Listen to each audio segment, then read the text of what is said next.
এবার থেকে আপনারা বাড়িতে অল্প উপকরণ দিয়ে রেস্টুরেন্ট স্টাইলের লেমন পেপার চিকেন খুব ইজিলি বানিয়ে নিতে পারবেন।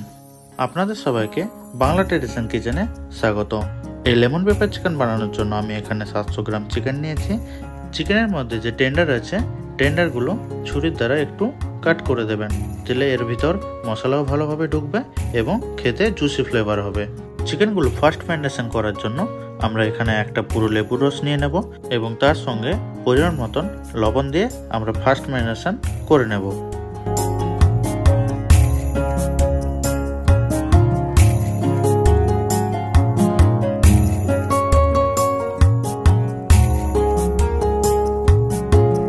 চিকেনগুলো সেকেন্ড ম্যারিনেশন করার জন্য আমি এখানে 8-10 কোয়া রসুন, 4-5টা কাঁচা লঙ্কা এবং 1 টুকরো আদা নিয়েছি।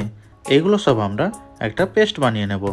আমি এখানে 2 চা চামচ গোটা গোলমরিচ নিয়েছি, সেগুলো আমরা গুঁড়ো করে নেব। আপনারা চাইলে গুঁড়ো গোলমরিচও নিতে পারেন। এবার চিকেনের মধ্যে গোলমরিচ দিয়ে দেব এবং আমরা যে পেস্ট বানিয়েছিলাম সেই পেস্ট পুরোটাই এর মধ্যে দিয়ে দেব। 700 গ্রাম চিকেনের জন্য আমি এখানে 100 গ্রাম টক দই নিয়েছি। টক দই দিয়ে ভালোভাবে সব কিছু আমরা মিশিয়ে নেব। সব কিছু মেশানো হয়ে গেলে 8 ঘন্টার জন্য রেস্টে রেখে দেবেন। এই লেমন পেপার চিকেনে আমরা একটা স্পেশাল মশলা ব্যবহার করব। তার মধ্যে জিরে, গোলমরিচ, শুকনো লঙ্কা এবং অল্প একটু নুন দিয়ে শুকনো খোলায় রোস্ট করে নেব। ভালোভাবে রোস্ট হয়ে গেলে আমরা এগুলো কিন্তু সব গুঁড়ো করে নেব।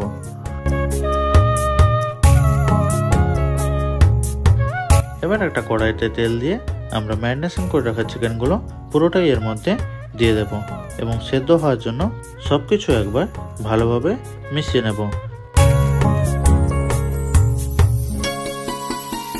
সব কিছু ভালোভাবে মেশানো হয়ে গেলে মাঝারি আঁচে ঢাকা দিয়ে সেদ্ধ করতে বসিয়ে দিন। চিকেন সেদ্ধ হয়ে যাওয়ার পর যখন দেখবেন অল্প জল আছে, সেই জল আস্তে আস্তে করে শুকিয়ে নেবেন।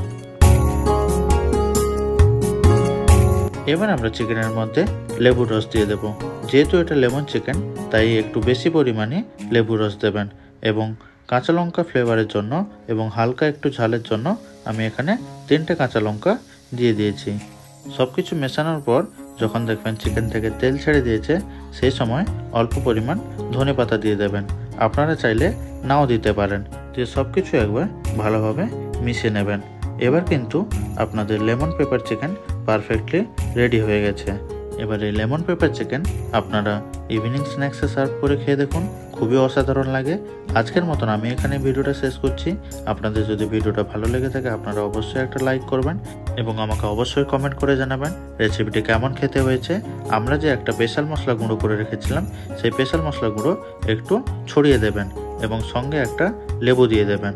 আপনারা সবাই ভালো থাকবেন, সুস্থ থাকবেন এবং আপনাদের সঙ্গে দেখা হবে পরবর্তী ভিডিওটিতে।